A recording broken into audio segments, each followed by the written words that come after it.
Hello and welcome to the Game Theory Podcast. I'm your host, Sam Vicini. We are presented by The Athletic. I'm coming to you from Portland now, where I've come up here for the Nike Hoop Summit. I was in Houston last night for the Final Four. Got to see Connecticut steamroll Miami, despite the fact that they had a terrible second half, and got to see an incredible buzzer beater from Lamont Butler and the San Diego State Aztecs to beat Florida Atlantic. We're going to talk all about the Final Four, and then we're going to talk about the NBA play-in tournament race, because that thing in the West is a total mess that changes every single night, and I find it to be one of the most fascinating things in all of basketball right now, and I love it so much.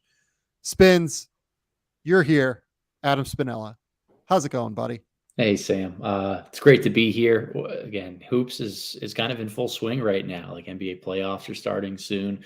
We're at the tail end of the college basketball season with one game remaining that I'm really excited about. I think it's going to be a fun contrast of styles and two teams who tend to will themselves to victory, which is going to be a lot of fun to watch. But more than anything, I'm just hoping that you had a great time at the Final Four and are having a better experience in Portland than your last trip out there. Yeah. By this point last year, I felt sick enough to where I kind of felt like I had COVID. I do not feel that way, which is good. Good. And from what I gather, all of the COVID strains tend to hit you quicker now. So this is all good. I think we're clear. I think that I missed the boat at last night's game getting COVID. Yeah. Knock on wood. Okay. Yeah, let's talk about the Final Four first. Let's do that, because I think that that'll be the most interesting, live talking point. Shout out to LSU. They just won the women's Final Four over in, I believe that was also in Texas, if I remember correctly, but not 100% sure. I do know that I watched the South Carolina-Iowa game. That was absolutely fantastic. Caitlin Clark just going absolutely nuts. And I watched most of this game. I didn't get to see the entire first half because I just got to my hotel in Portland during, I would say, like the middle of the first quarter, and had to set some things up for the podcast. But it was a really, really fun game. Obviously, LSU just completely steamrolled Iowa on offense. This comes from someone who has like very little experience with these teams outside of just watching what I can in season. I'm not going to sit here and profess to be an expert on women's basketball. I wish I had more time than I do, unfortunately, but I love and adore watching it when I do. Angel Reese, didn't even really play in the first half in this game, and LSU still got wherever they wanted. It was just absolutely crazy to watch the way that they sliced up Iowa. Shout out Caitlin Clark. Clark had one of the most fun NCAA tournament runs that I can imagine. She set the record for most points in an NCAA tournament run. She broke Cheryl Swoops' record for that. So shout out Caitlin Clark. Let's talk about the men, though, because ultimately that is where our expertise is. So do you want to start with Florida Atlantic, San Diego State, or do you want to start with Connecticut and Miami? Let's move chronologically here, Sam, because I think the San Diego State Florida Atlantic game really captivated my attention for a full 40 minutes in a way that UConn Miami didn't quite do. So interesting to hear you say that. I will push back on that a little bit on my end, at least. But let's start with San Diego State and Florida Atlantic. So just to begin with, so I was very, very lucky. I was sitting courtside last night for this entire thing. Please, thank you. Shout out David Warlock, everybody at the NCAA. I very much appreciate all of you for that. The San Diego State Florida Atlantic game was almost every single thing about college basketball that I love or don't like encapsulated in a single, 40-minute to 2-hour affair. Yeah. So we had a great, super fun first half, free-flowing offense. Like, you expected San Diego State to grind this thing down to a halt. You expected it.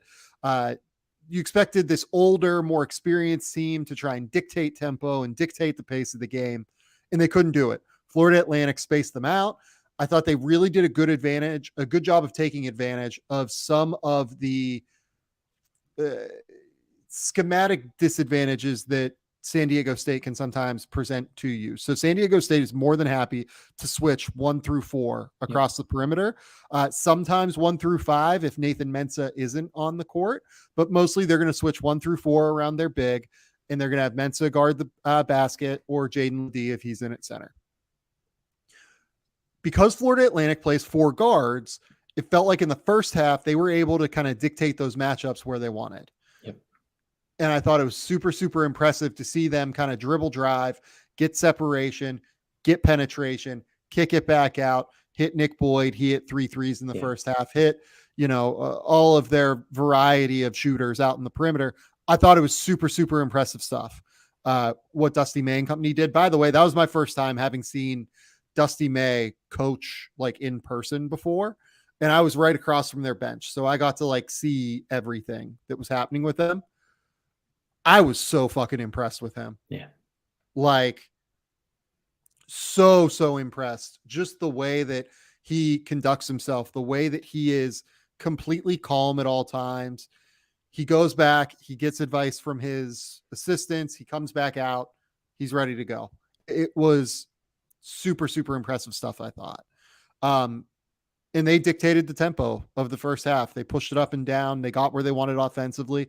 San Diego State got just enough offensively to make it work to where they were only down something like 7-10, if I remember correctly. Yeah. And they figured it out in the second half, obviously. But the start of that game, what were your overall impressions of what you saw?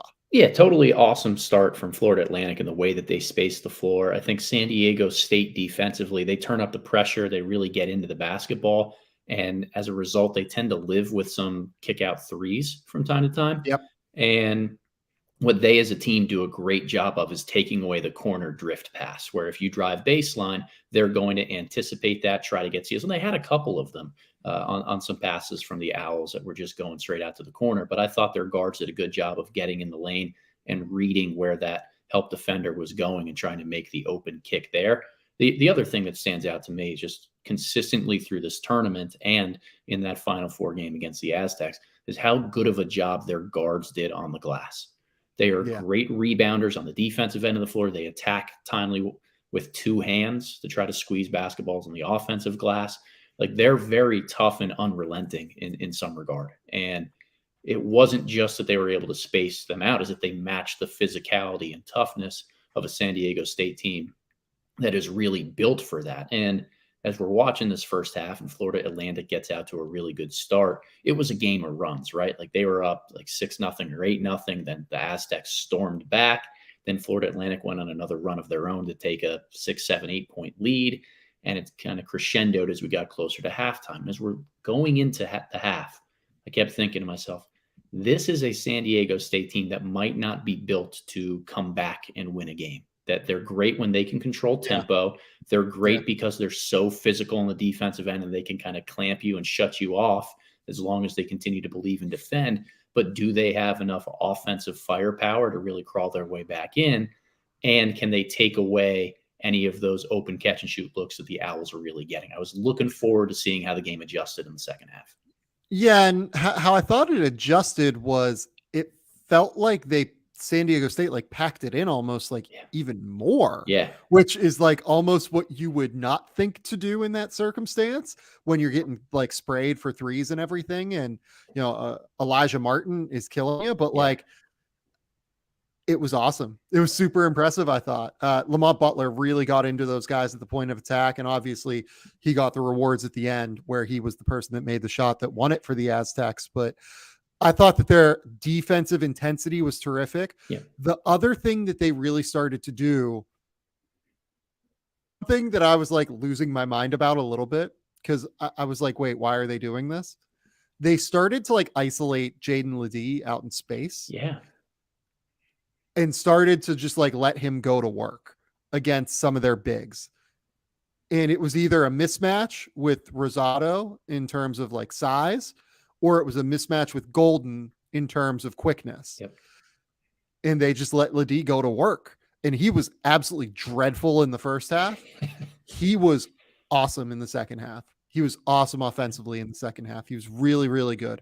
Really awesome. Played super aggressively in that mid-post, mid-range face-up area, got to his little floater shots, took a couple of good pull-ups that he made, and generally just got to the basket when he had to. I thought that they don't win that game without Jaden Ledee being as good as he was offensively, I thought. Yeah, and it helped get Golden in foul trouble, which I think changed the game for the Owls in some regard, which we can obviously talk about the whistle, particularly down the stretch run of that game and how that might have That I will played a say, factor.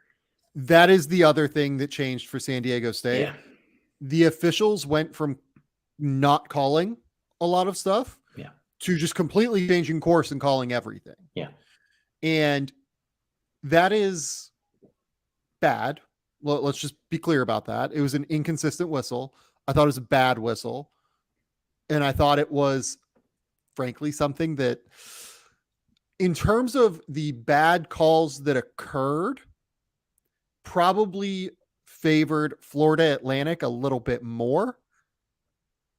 But the general overall tenor of the whole thing becoming more physical, yes, favored San Diego State. It was physical. It slowed down the game. And then how many offensive rebounds off of free throws did we see in the final 4 or 5 minutes from the Aztecs that allowed them to keep possession of the game, get some of those easier looks, even when they weren't converting from the line? When it turned into a physical contest, even though the whistle was a little bit tighter, because the Aztecs could get second chance opportunities and live at the line, that's really how they bridged that gap over that final 5 minutes.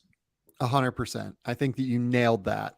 The fact that it slowed down with free throws and just a lot of stoppages didn't allow Florida Atlantic to be able to run and to be able to go in the way that they wanted to go. That really, I think, helped San Diego State. Matt Bradley was really good in this game offensively. He just was very confident. He was super calm out there the whole time. You could see it. The other guy that was super calm out there was Elijah Martin, and we should talk about him a little bit more. Like, he was just like taking in the entire scene, the whole game. Like, you could see it. Like, he was just like, this is what I've been waiting for my whole life. You could see it on his face. Like, they had that ATO probably with like 2 minutes left, 2.5 minutes left in the game, where he goes and makes that like up and under layup on the other side of the basket. So he came toward the side where I was sitting, and I was sitting in front of the Florida Atlantic like fan base, like their fan section. And the way that he looked up at the stands and just like looked around and was like, he looked and just was like, this is really fucking cool. You could see it. Like, but it wasn't an overwhelmed by the moment thing. It was, this is just really cool. I'm going to embrace this. I'm going to remember this moment. And I'm also going to go score a bucket in an incredibly important moment to give my team the lead. And he did, right? So it was super, super impressive stuff. Super impressed by Elijah Martin in that game. Ultimately, Lamont Butler is the thing that ended it. And that was an awesome shot. The vibe in the San Diego State section, I don't know if you saw it live.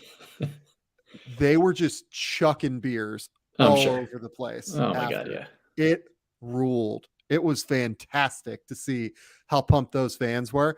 And shout out Lamont Butler, man. I think he is like kind of a sneaky NBA prospect, not because of the offense, because of the defense. He is one of the absolute best on-ball defenders in all of college basketball. 6'2", 6'3" guard who really gets into you at the point of attack. But my goodness, I mean, that shot was just everything that you want in a college basketball game. Every single thing. A textbook release, textbook shot, everything about how he got into his rhythm gather, the one step into the pull up, the follow through, spin on the ball. Like, it is the perfect moment. And I forget where I heard this. It might have been in conversation with you, like the magic of basketball, right? The magic of basketball is that one moment when the ball is in the air and everyone in the arena is waiting to see if the shot goes in. And based on the moment and the buildup over the 39 minutes and 58 seconds leading into that moment, that crescendos up to see how important, how large of a roar there's going to be. And we saw the magic of basketball on full display last night. It was awesome. Yeah, I literally just like walked back into the media section and saw a good friend of the program, Mark Titus. And I just like looked at Titus. I was like, you know what's good, Mark? Basketball. Like, basketball is good. This is why basketball is great. This is why we love this sport. This is why, like, even though we got the terrible foul calls, and I'm sure Florida Atlantic fans and San Diego State fans are frustrated the foul calls happened and that the officiating was terrible. Even though we got like so much weird shit, even though we have to live with so much strange shit that happens in college basketball games, where we're frankly watching 18 to 24-year-olds like try and figure out how to play high level professional basketball on the fly, right? It's just the coolest fucking thing in the world. Yeah. Like, this is why I will never quit college basketball. Like, I have gone more down the road of like doing NBA stuff. We're going to talk about the NBA later in the show. I continue to end up, you know, more on that side of the spectrum, but I'll just never quit college basketball because of shit like that. It's the absolute best thing in the world when something like that happens. There's a different level of passion. There's a different level of relatability because these guys are kids. They're still, like you said, learning and figuring things out on the fly. Look, we can all have our gripes with whether it's officiating, whether it's the fact the final 3 minutes of that game took 25 minutes and there were 8,000 timeouts called before, one field goal was taken. But so much fun. I mean, all of it leading up to that one moment. I'd do it again and again and again every single time. Hats off to Florida Atlantic for an unbelievable tournament run and season. They are legitimate. They have some legitimate dudes. I fully expect them to be back on the national picture next year. But this is a great opportunity to celebrate San Diego State too, because they earned this victory by crawling back into it, and they've got a bunch of really tough dudes. Yeah. So they're going to play Connecticut, who won 72-59. And this game was never close. Like, I know that Miami made like a bit of a run there. This game was never close. Like, Connecticut is so good. I was just sitting there smiling, watching Connecticut play. Like, they are tough as hell defensively. They run incredibly intricate, high level offensive basketball where, look, part of why, and we'll talk about this, part of why I think Connecticut's gonna go pretty well for Connecticut, I think, on Monday, is that they run this like ball movement style of offense. And they run this like incredible, fun, intricate off ball movement and all sorts of crazy high level screening actions. Like, I'm not saying that San Diego State, like, they have good off ball defenders, but what they excel at is like cutting off driving lanes and cutting off angles and like being physical and being tougher than you. Maybe they can do that in the driving lanes. Maybe they can do that like off the ball. I just think that stuff doesn't matter as much against Connecticut, because on top of it, Connecticut is bigger and tougher than you on defense. Yes. Because of Sonogo and Klingon. And it feels silly to start talking within this conversation about Klingon. Donovan Klingon, Connecticut's 7'2" plus. I asked him how tall he was after the game. He was like, honestly, I might like, he in not so many words, he kind of intimated he might be a little bit taller than that. He was the guy that just like stood out. He had 4 points and 6 rebounds. He was the guy that stood out for me most in that game. Well, you and I were texting back and forth about it during the game. Like, the only way to stop him was to play Adama Sonogo. And that's not a winning proposition for the Hurricanes or anybody else, but it's just, he's such a force out there because he's huge, he's mobile, he's got soft hands and great touch. He was just snagging one-handed rebounds that he was tipping to himself. Like, what do you do with a guy like that, particularly when you're an undersized team like Miami? Oh, you can't do anything with it. Like, Norchad Omier tried, and God love him. That dude's physical, he's tough. Like, I love him. I love Norchad. He had no shot. He had no shot with Klingon. That dude is enormous. He moves like, I thought he moved well watching him on tape and like seeing him, on TV and everything. It's kind of hard to overemphasize how well he moves like in short areas. Like, it's pretty sick.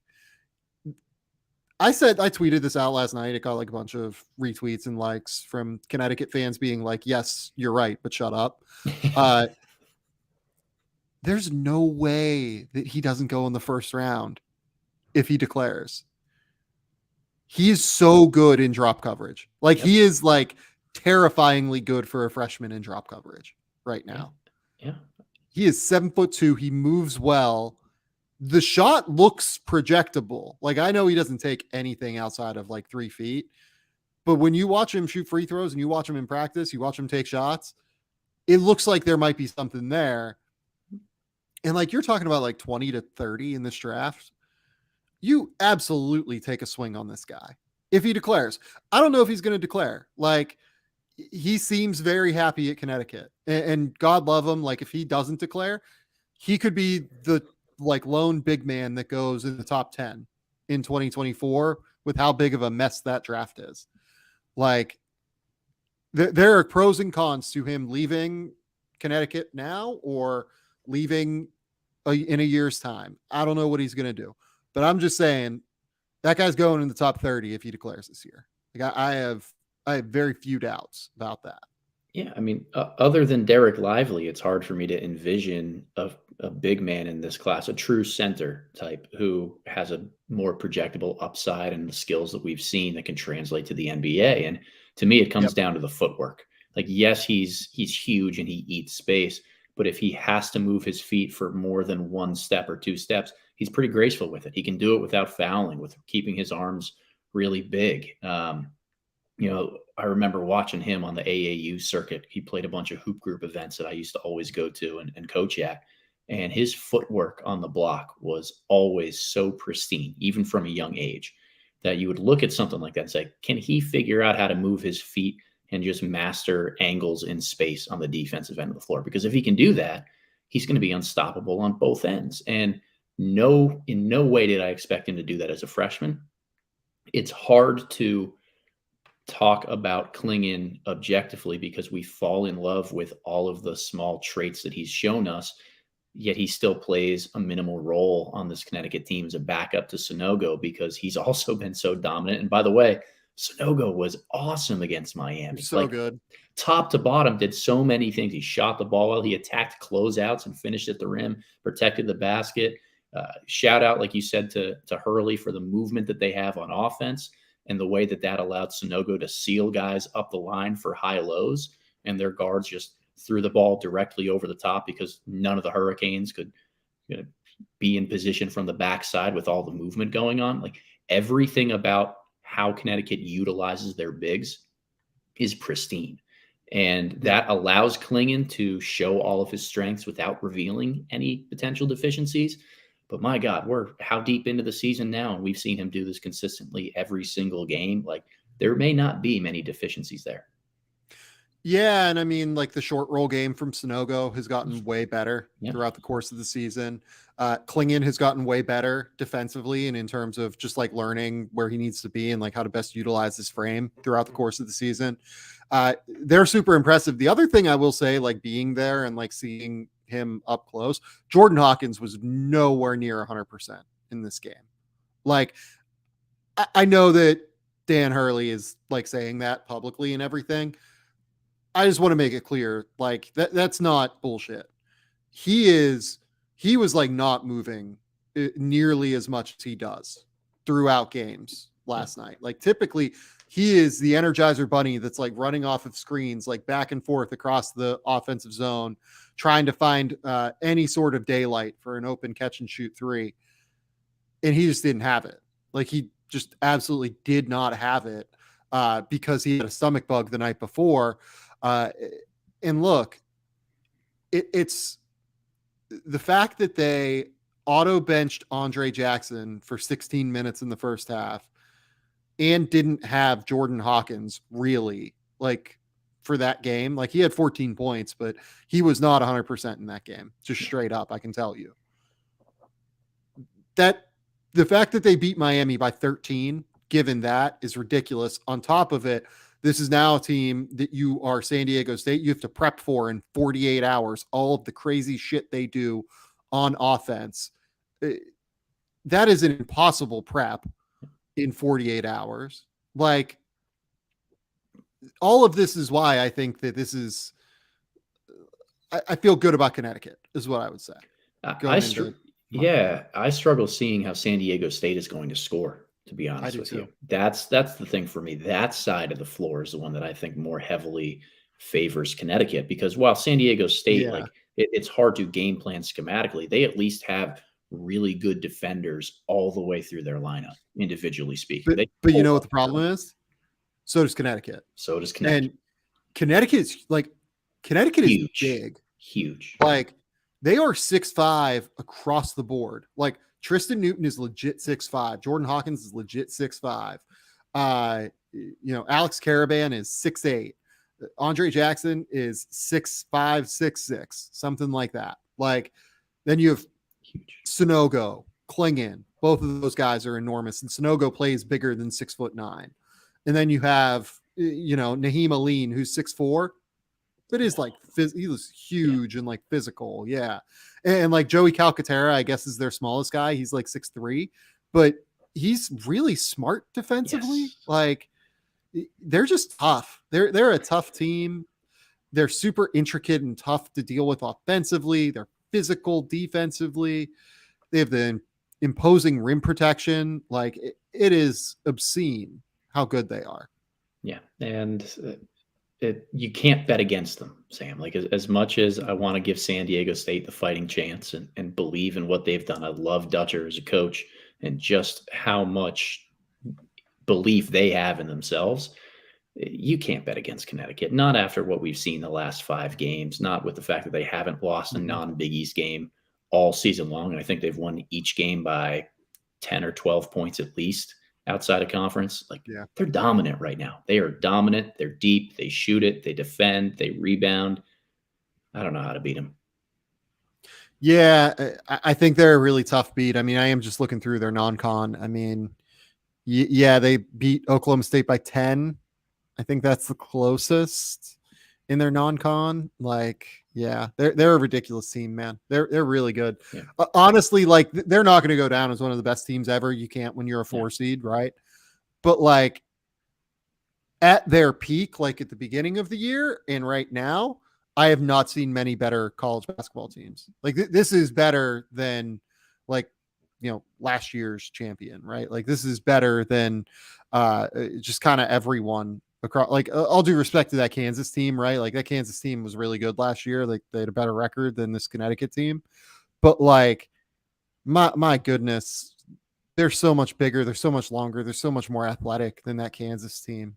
And they like the shit they run like rivals Bill Self. And there are very few teams I feel like that you can say rival Bill Self. Yeah. And then like you go back to 2021, like we love that Baylor team. That Baylor team was awesome, but they're small. Like Butler, Mitchell, Maceo Teague, Adam Flagler, like those are 4 of their biggest players. Like Mark Vital was playing like real minutes. They had nobody over 6'9". Like Flo Thamba is probably like 6'9", right? Like it's just hard. Like this is a really, really good team. Like at their peak, this is a very, very good team.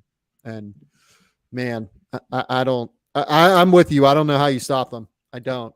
No, I have no idea. We talked about it back in December. A little bit of a hiccup there in the middle of the season with the Big East, but they figured themselves out, and they are 1 game away from being national champions. Okay, we're going to take a quick little break here, and then we're going to jump in to the play-in race picture across the NBA, which, by the way, as we've been talking, Minnesota made some mistakes. Oh, boy.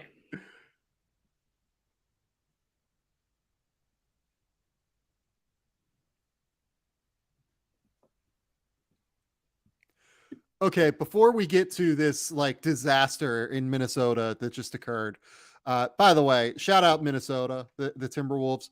Talked about them incredibly kindly with Mark Schindler on the last show. Like we're super excited to talk about how fun and how enjoyable the Timberwolves have been recently. They ripped off 4 wins in a row, 3 of them against the Knicks, Warriors, and Kings. They proceed to lose 3 straight because of course they did, right? We're going to get to Minnesota in a minute, though. I do want to start with the East because the East is just going to be a little bit quicker to get through, right? And by a little bit quicker, I mean much quicker to get through. So the only couple of things here that we're waiting to find out in the East. The big one is, can Miami catch Brooklyn? So Brooklyn has obviously not been nearly as good without Kevin Durant. They have also won 4 of 5. That is basically, I think, put them in the driver's seat to maintain that 6th seed and maintain that playoff spot. They are currently a game and a half ahead of Miami at 42 and 35. Miami is 41 and 37. It's going to be really interesting. Speaking of that Minnesota team that we seemingly can't escape as we talk through this, Brooklyn plays coming down the stretch: Minnesota, Detroit, Orlando, Philadelphia. Like, that should be 2 wins. And realistically, all they need is against Detroit and Orlando at this point to be able to get it done. If they win those 2 games, they'll be sitting at 45 wins, I believe. By the way, I'm sorry, they're 43 and 35 now. That game against Utah just ended as well. They just won by 1 in Utah or against Utah. So two game lead on Miami then. They have a 2-game lead on Miami. All they have to do to get the 6th seed now is beat Detroit and Orlando. If you do that, you get it. And then you have free rolls against Minnesota, who God knows what they're going to look like. And then Philadelphia at home, April 9th in the last game of the year. Which might be resting territory for the Sixers, depending on if they lock up some seeds. I doubt Embiid would want to do that since he's MVP chasing, but you never know what rotations look like for teams that are locked into that spot in the final game of the season. Well, yeah, and Philly is honestly like kind of locked into the 3, so they're 2.5 games behind Boston, 2.5 or 3.5 games ahead of Cleveland. So they are kind of locked in. It is possible that the Sixers could rest in that game for sure. But I think Brooklyn is in a pretty good spot here. And by the way, just like this run Mikal Bridges has been on has been just absolutely incredible. So, you just kind of look through, the point totals here, for instance, in the middle of this run. So Thursday, March 23rd against Cleveland, 32 points. March 25th against Miami, 27 points. The loss to Orlando, 44 points. They beat Houston. He has 27 points. They beat Atlanta. He has 42. They beat Utah today. He has 30. Mikal Bridges is here. He is a star, and we need to be realistic about it at this point. He is someone that it will be very interesting to see, in all likelihood, Philadelphia have to play in the opening round. By the way, you do wonder if Philadelphia could potentially look to sit some people just to not give anything away in the last game. Right. So don't give them an extra game of scouting. And I think the other part of that too, which, scheduling wise, we'll see how it turns out. If I'm Philly, I'd rather play Brooklyn than Miami. Just straight up. I think Eric Spoelstra is a harder coach to go against in a best of 7 series. I think Bam Adebayo is a tougher matchup for Joel Embiid than anything that Brooklyn would be able to throw at him. So if it is close by the end of the season and I'm Doc Rivers, I'm saying, wow, we can help Brooklyn be our opponent and rest our guys for a night. Yeah, we're taking this night off. It's a great point. It's a really good point.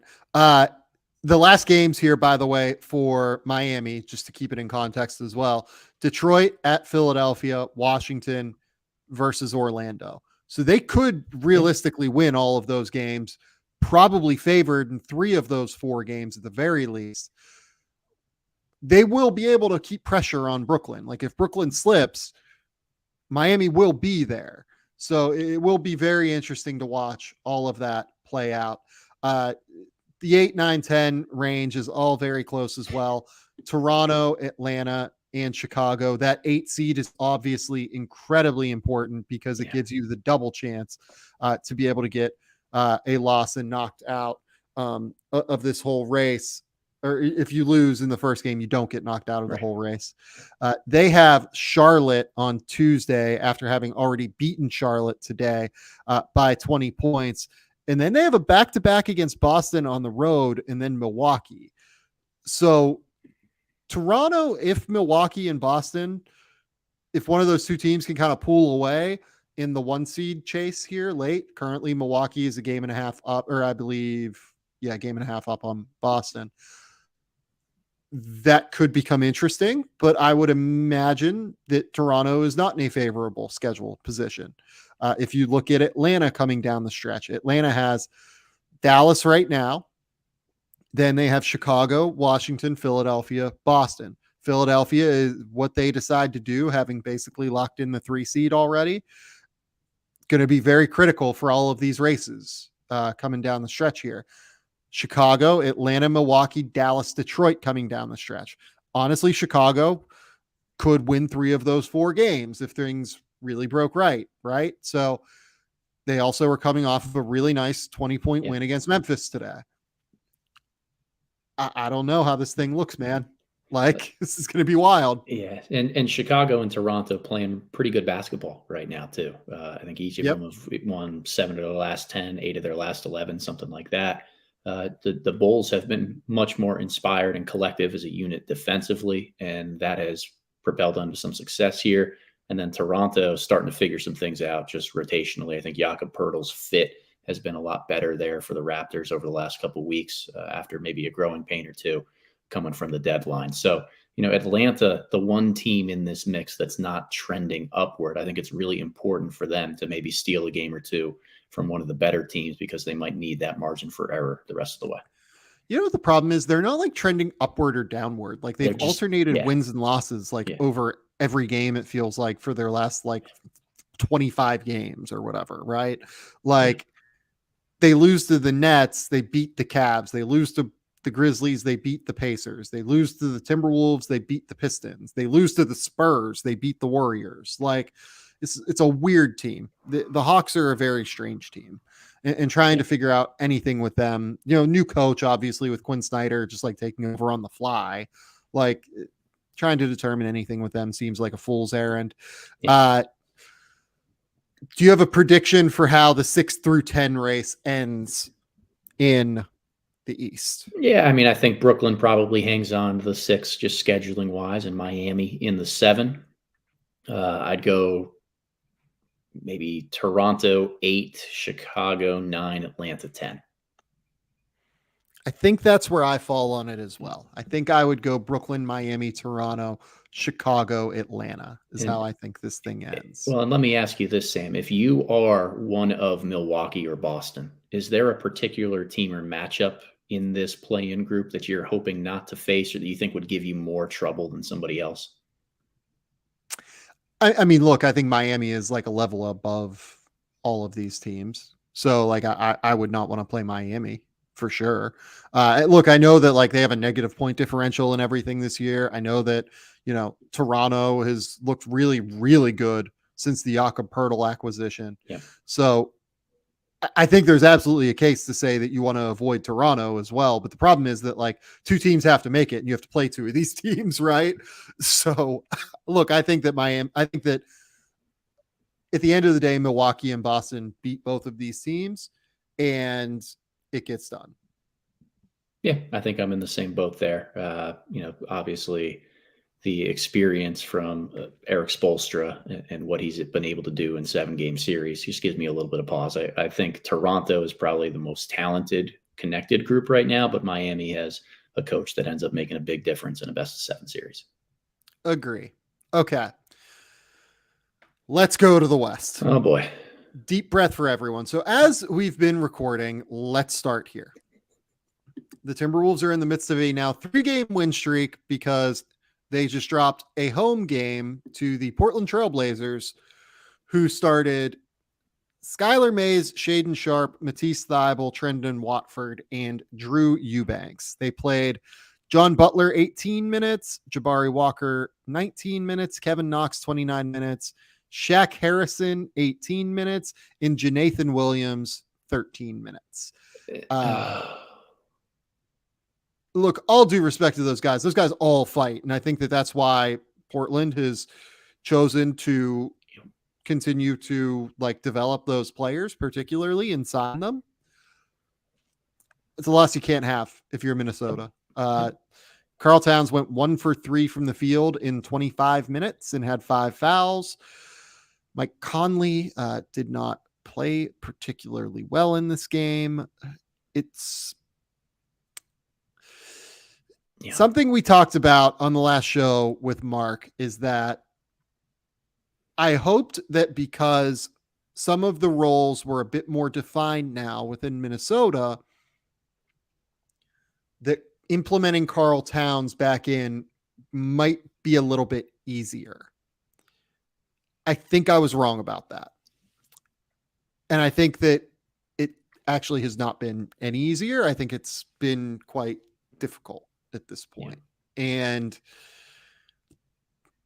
look, I mean, they're going to have to find a way out of this mess to me at some point, but maybe that'll be mid-season next year if it continues not to work. I would imagine they're going to keep letting this thing roll a little bit, but this is one you couldn't lose if you're Minnesota, and it really does like put them drastically behind the 8 ball. They fell, I believe, from 8th to 9th, and they are only 3 games left this season, whereas some of these teams currently have 4 games left. Minnesota, over the course of their last 3 games, they're going to have to play, I believe, like a fairly easy one, right? Like it's here, let's see, Brooklyn, San Antonio, New Orleans. Yep. So, you can win in Brooklyn with the way the Nets have looked, although they're certainly playing better right now, having won 4 of 5. You should win in San Antonio, who probably won't try to win that game. And you're at home against New Orleans, which might come and be the final thing that determines this playoff picture next Sunday, right? So I don't know, man. Like, you could convince me that anything happens with this Minnesota team at this point, and I wouldn't really know where to go with it.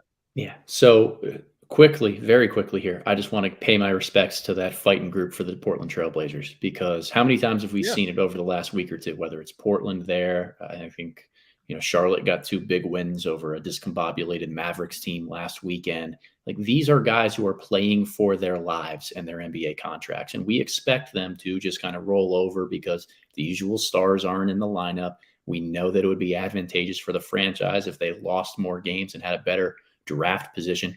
These guys don't necessarily care about that. They want minutes. They want long-term roles. They want to prove their worth on an NBA stage.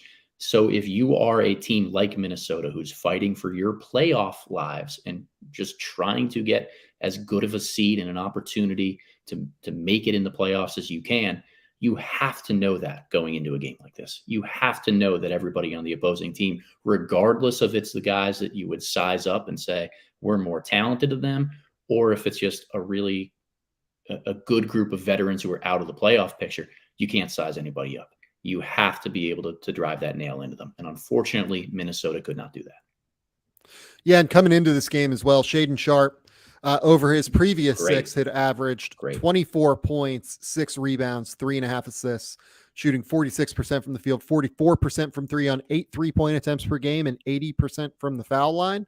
Obviously, today, Shaedon Sharpe had a terrific game, dropping 27 points in this one, going 9 of 19 from the field. So, look, that's about the best place that you can get an offense-first prospect like Shaedon Sharpe to land developmentally, because that organization over its years has done a great job of figuring it out with these guys. And with Damian Lillard being there, I think that they do a really good job of being able to imbue and like embody the work ethic that Lillard has. Mm-hmm.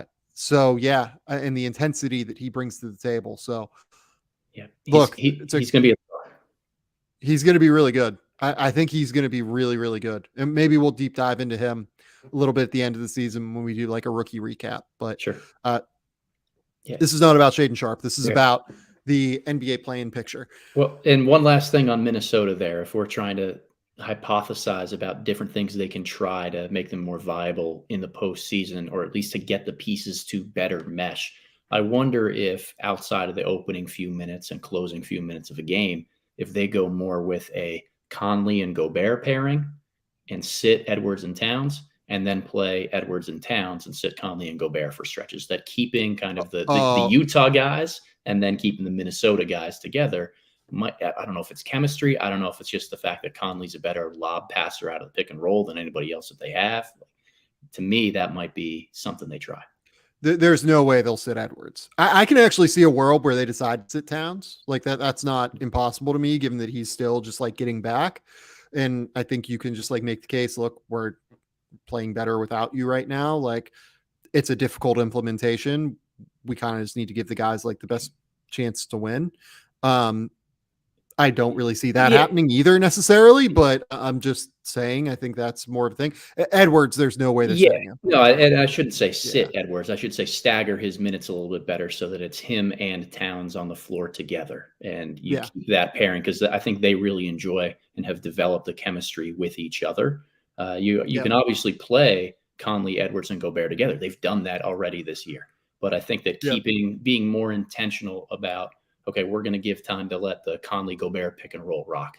Then we're going to go in and we're going to play some ant iso ball, ant pick and pop stuff with Towns and let Towns eat a little bit more while Gobert's on the bench. Those are the minutes that we probably need to sit Conley. That's the best hypothesis I have. So let's dive into the play-in picture here as a whole. So Denver, Memphis, and the Kings have all clinched playoff spots. The Suns are currently 2.5 games out of the play-in picture. Now they play the Thunder tonight. They play San Antonio on Tuesday. If they win both of those games, they will just straight up be in the playoffs. Now, if they don't win both of those games, they have Denver, the Lakers, and the Clippers coming down the stretch, which are 3 games that will be highly competitive, very difficult games.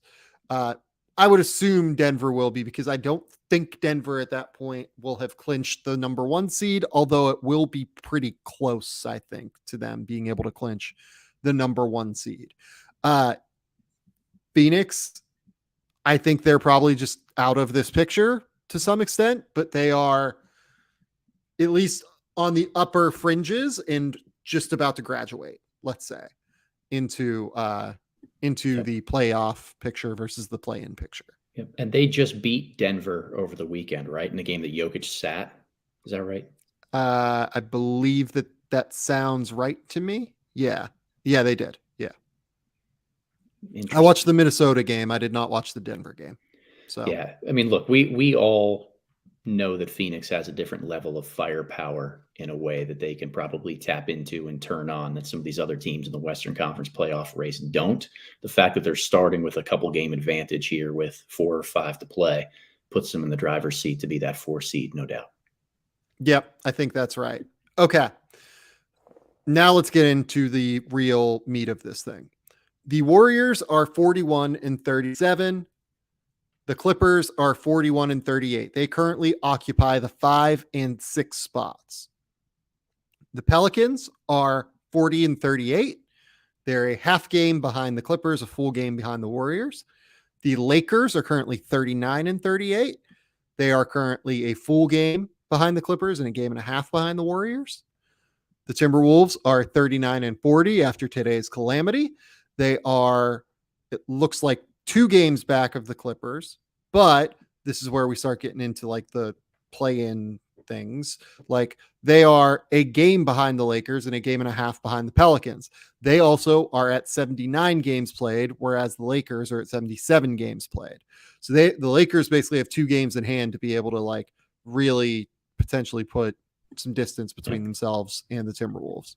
And then the Thunder are 38-40. They are a half game behind the Timberwolves. They're playing Phoenix. I believe that game starts in like 15 minutes. Behind them is Dallas. Dallas is 37-41. Dallas plays Atlanta right now in the Luka Trey Bowl that everyone is always looking forward to seeing. Atlanta is currently up 5.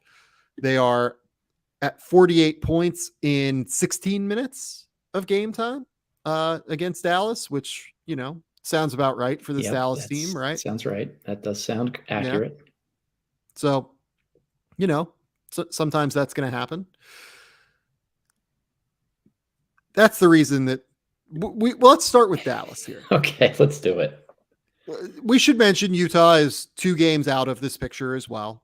They are at 36-42. They could realistically catch the Thunder. Like it's not impossible. They do have Lakers twice, Oklahoma City, Denver. I think it's going to be tough for them to catch Oklahoma City, even if they win that game.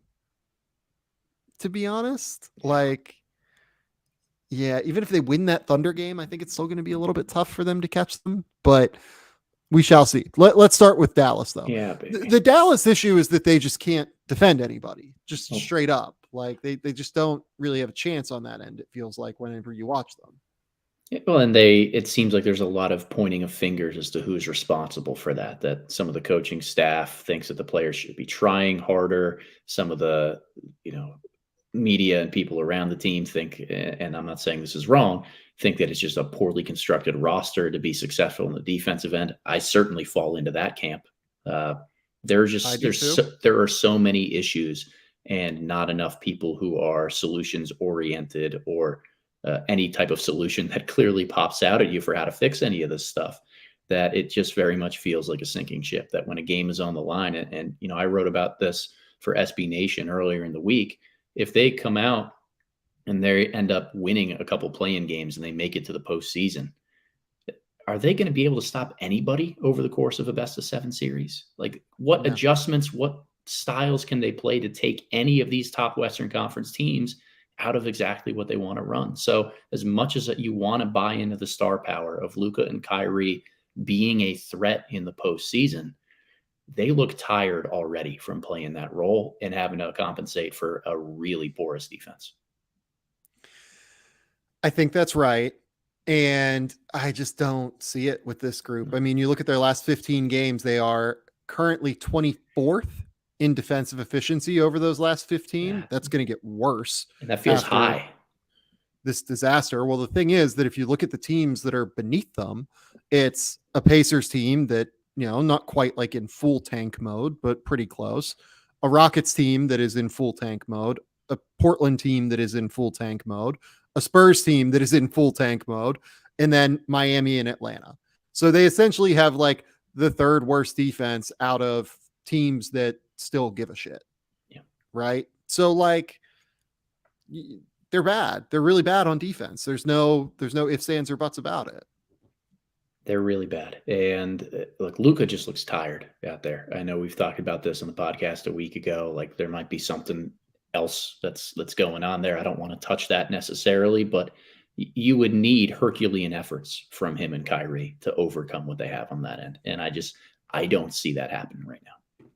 And honestly, they might get them like to get to the play-in tournament. Like it's not impossible, but they're only a game out. And the team that they're playing is Oklahoma City, or they're competing against is Oklahoma City, and they're more talented than Oklahoma City because they have Luka and Kyrie. Like I love that Oklahoma City team with all of my heart. They are probably my favorite team to watch in the league, like them in Sacramento probably. But at the end of the day, like they're young, like those dudes are young, and Dallas should be favored to make the playoffs against Oklahoma City right now at their stages of where they are in their build. Yeah. This would be a catastrophe for Dallas to not make the playoffs with this team.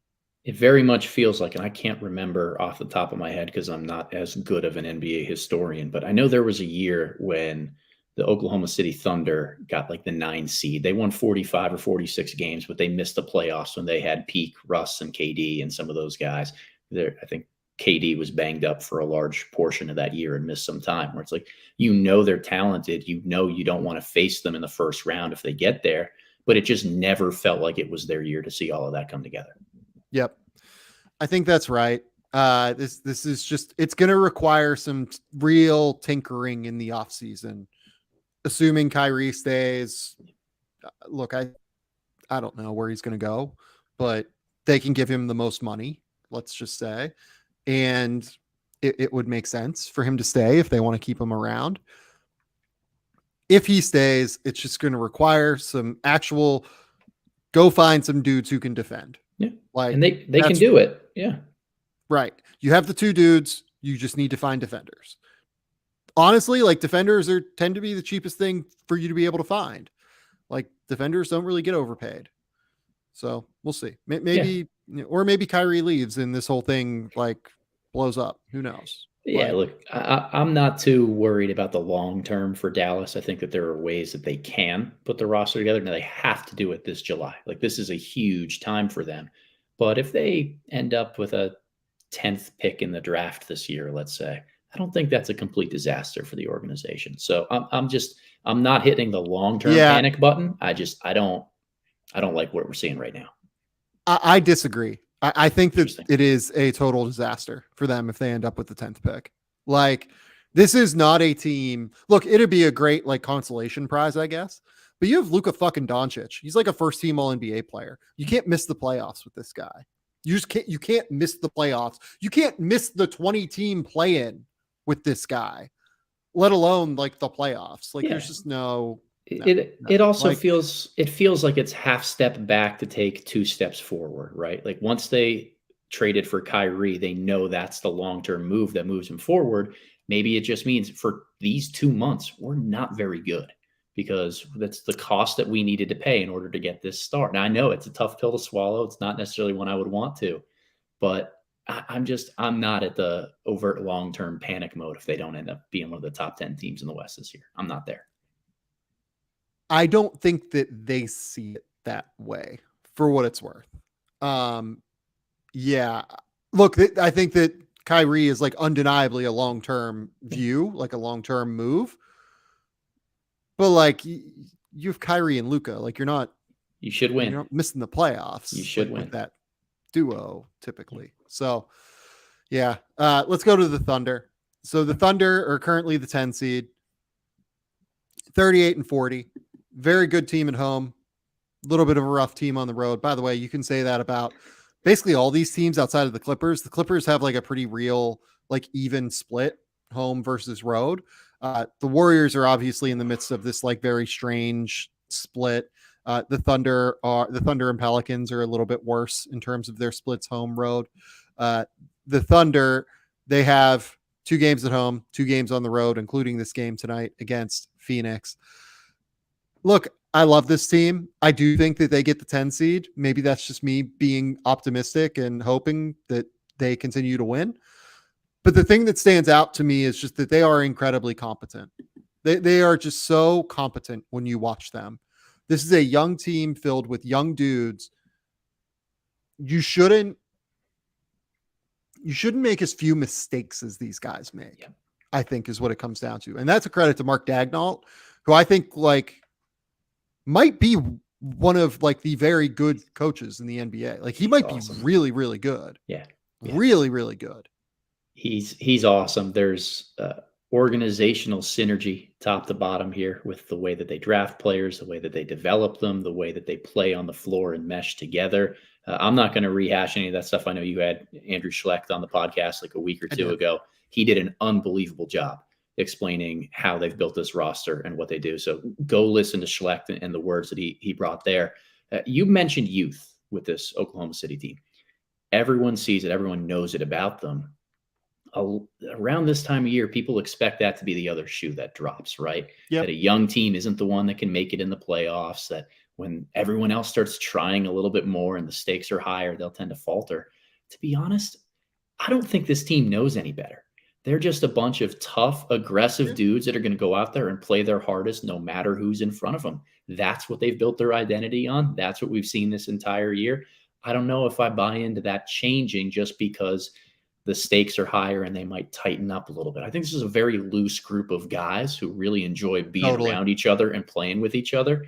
I'd put my money on them being able to keep it that casual, even in a game that has monumental stakes. Yeah, I agree. I agree with you. I think that the Thunder draft guys like that, like guys that are confident, high level thinkers, like processors of basketball, and those guys tend not to get flustered, right?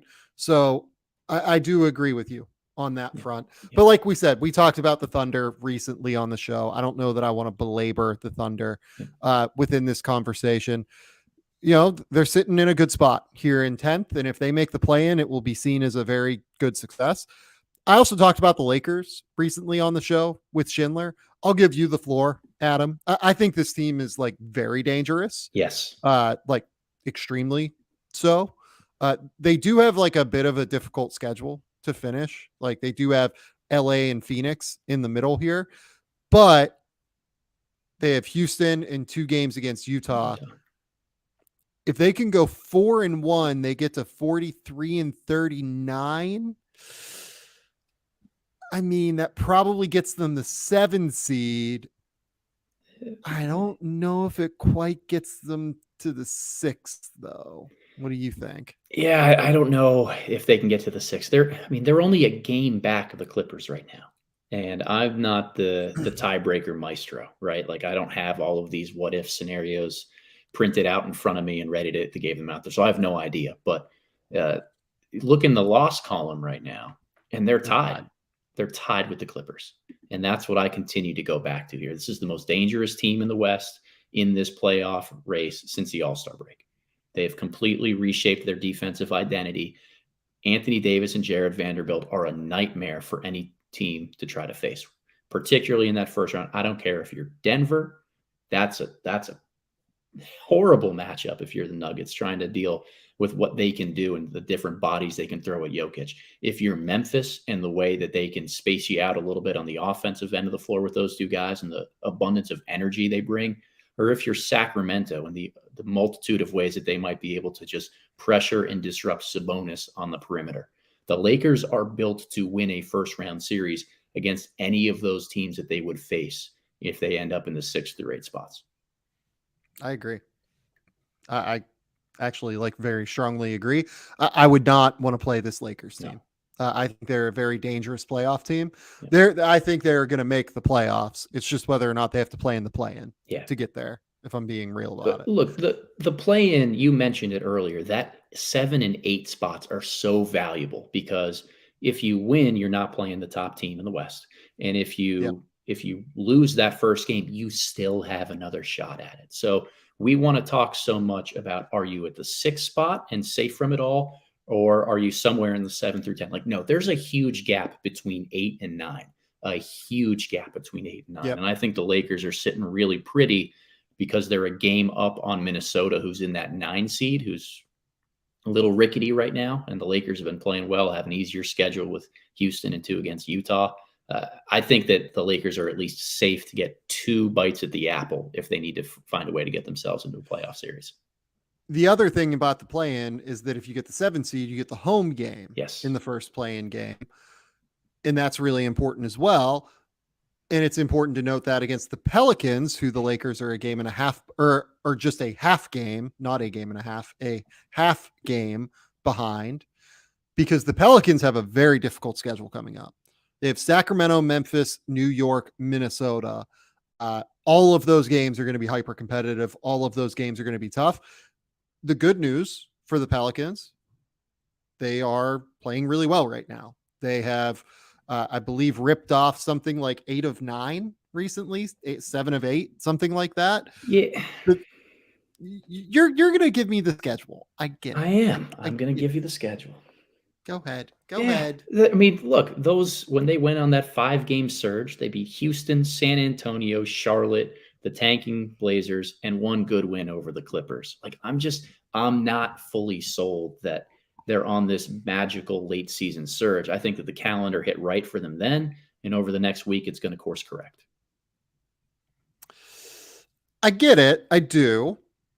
Having said that, they've beaten the Clippers twice, and they did beat Denver. I mean, it was a Nikola Jokic-less Denver, but it was a Denver that played, Jamal Murray, Kentavious Caldwell-Pope, Aaron Gordon, and Michael Porter. It wasn't like a dead Denver. It was just a less competitive Denver than what they typically can be. So, I just think that I think they're playing better. And I think the big thing to bring up here within context of them playing better is that Brandon Ingram has just completely surged and taken over this team. This is now, without Zion there, this is his team now, entirely.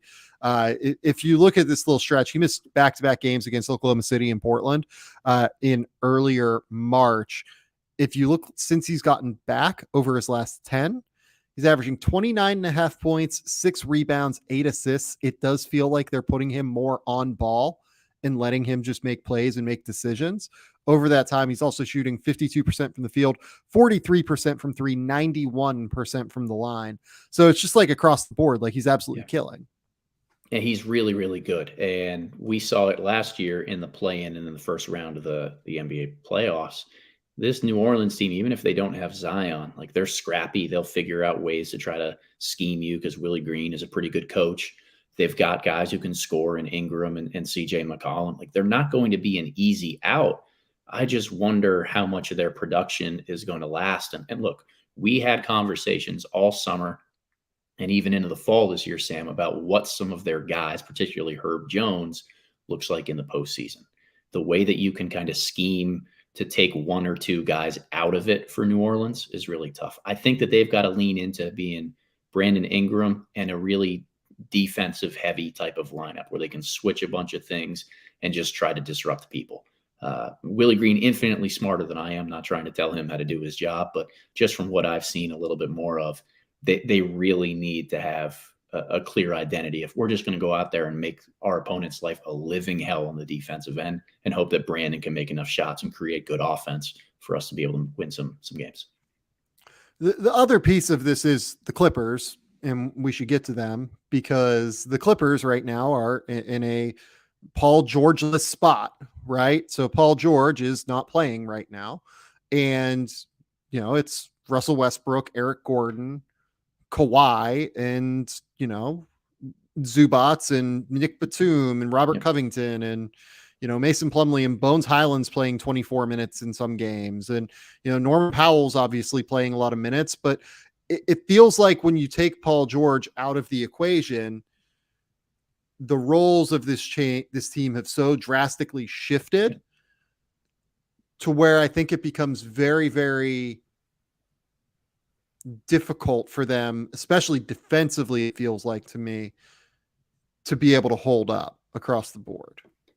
Yeah, I'm not too bullish on the Clippers if they don't have Paul George. And that's with all due respect to the recent play of Russell Westbrook, who's been very good for them. That's with all due respect to Kawhi Leonard, who we've seen take over postseason series before. And with all due respect to Ty Lue, who I think is one of the more imaginative coaches in a best of 7 series when he's got a star or two and a bunch of different pieces that he can tinker with and try to figure out how to best utilize. I think that they have been a group that's built for postseason success, but there's one thing that can take them out of it, and that's an absence of one of their 2 stars. And if we're staring down the barrel of the gun and we see one of those 2 guys that's not in there, it's going to be hard to put the Clippers as one of the favorites in this play-in group to make some noise in first-round series. Yeah. I think that more than anything, I'm just wondering if they're going to make the playoff or the play-in. They are, just a half game ahead of the Pelicans. The Pelicans are playing better than they are. They just beat them twice. They're only a game ahead of the Lakers. Obviously, they do have that big game against the Lakers. What is that? That is going to be April 5th. So this coming Wednesday. I mean, look, they're probably going to beat Houston. We just would have said that about Portland against Minnesota, but they probably will beat Houston, you would hope. And then they have this, the Lakers play Houston. Who do the Clippers play? The Clippers the Clippers only have 3 games left. They play the Lakers on Wednesday. I know that. And then they play Portland and Phoenix. So honestly, they probably go 1-2 in that stretch, right? They probably go 1-2. Right. They're sitting there at 42 and 40.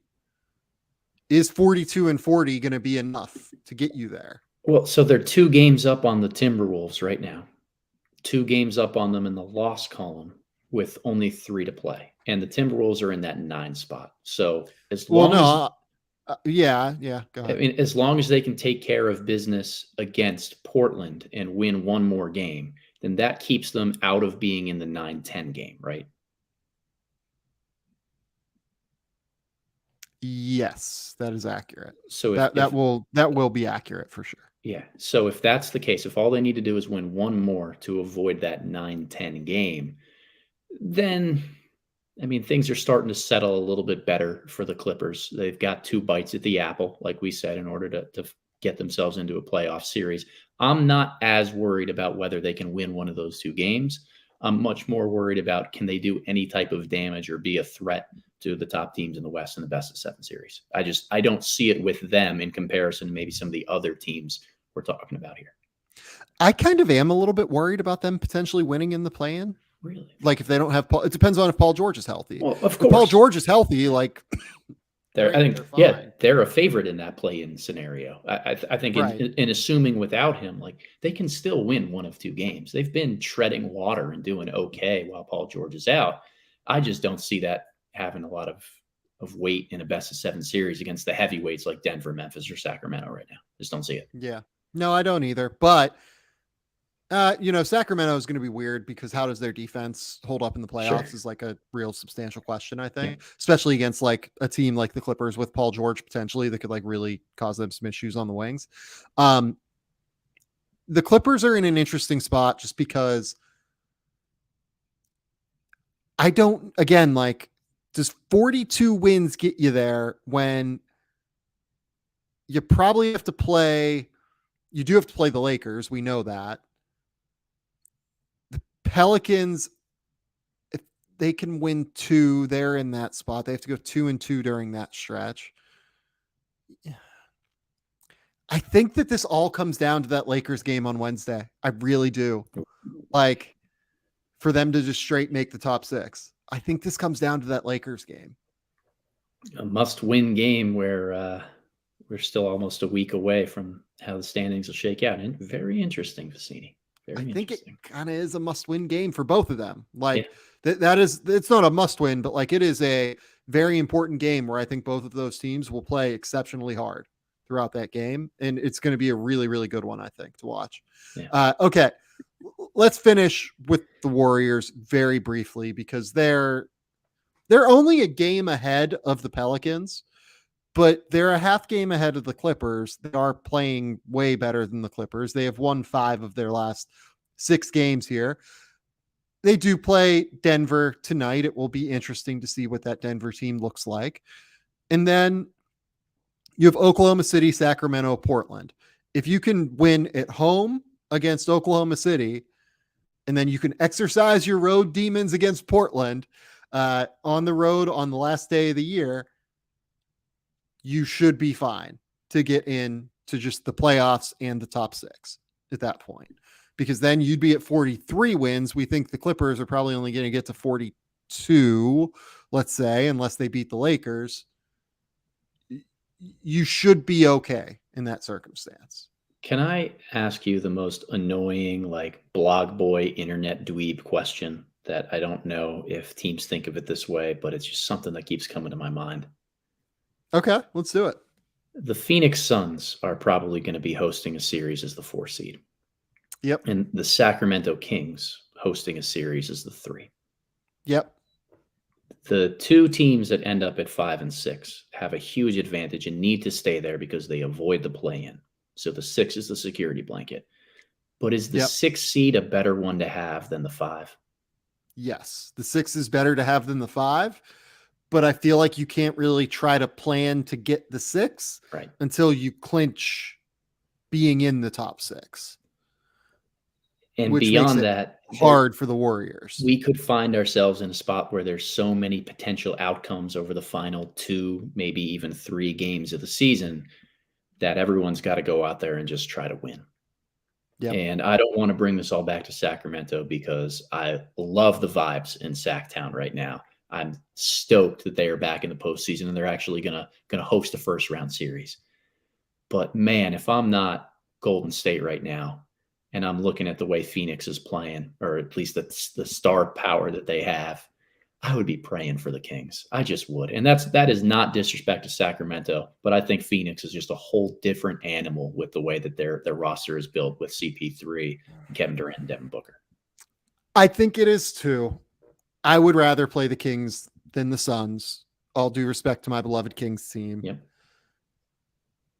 I would rather play the Kings than the Suns, just because I think that the way that the matchups present themselves are much more difficult when you play Phoenix versus that Sacramento defense where you should be able to score.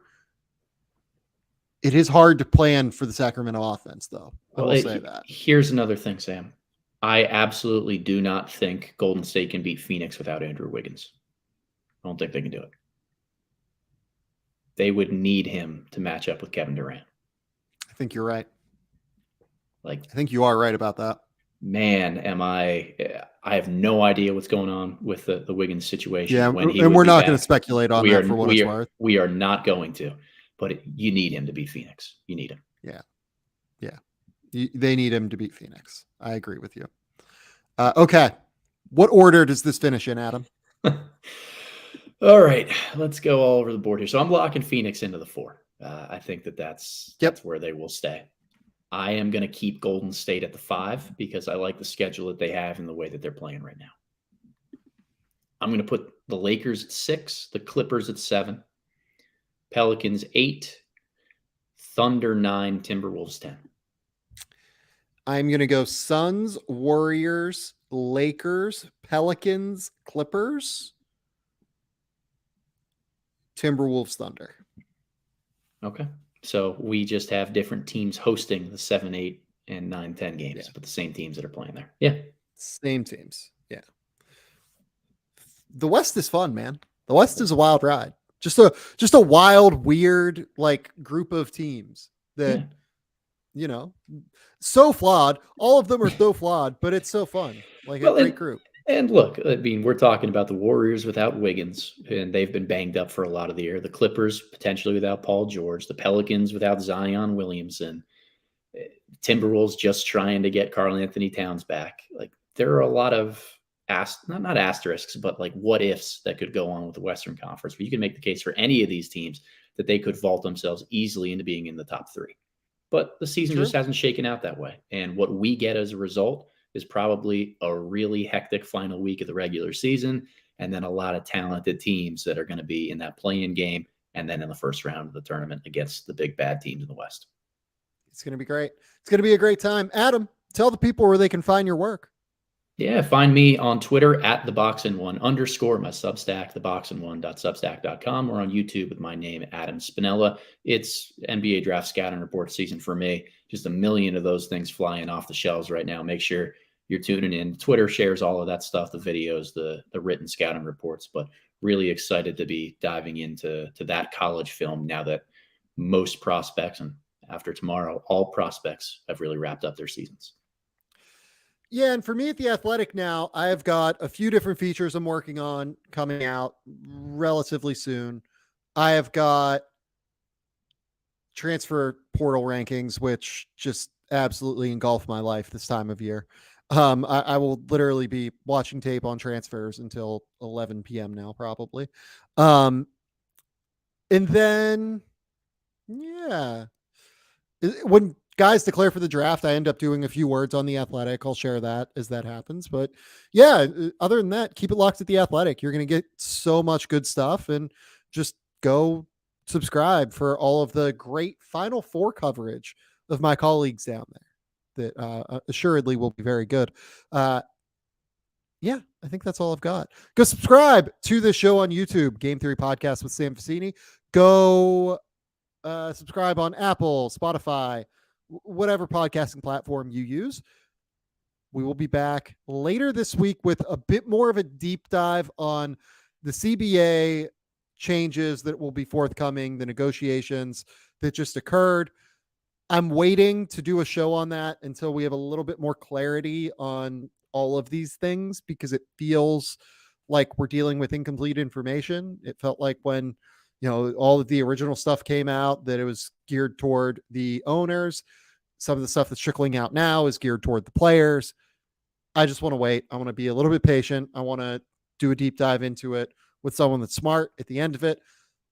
But we will be ready to do that whenever that information comes. We will have 3 shows this week. Until next time, we'll talk soon. Bye.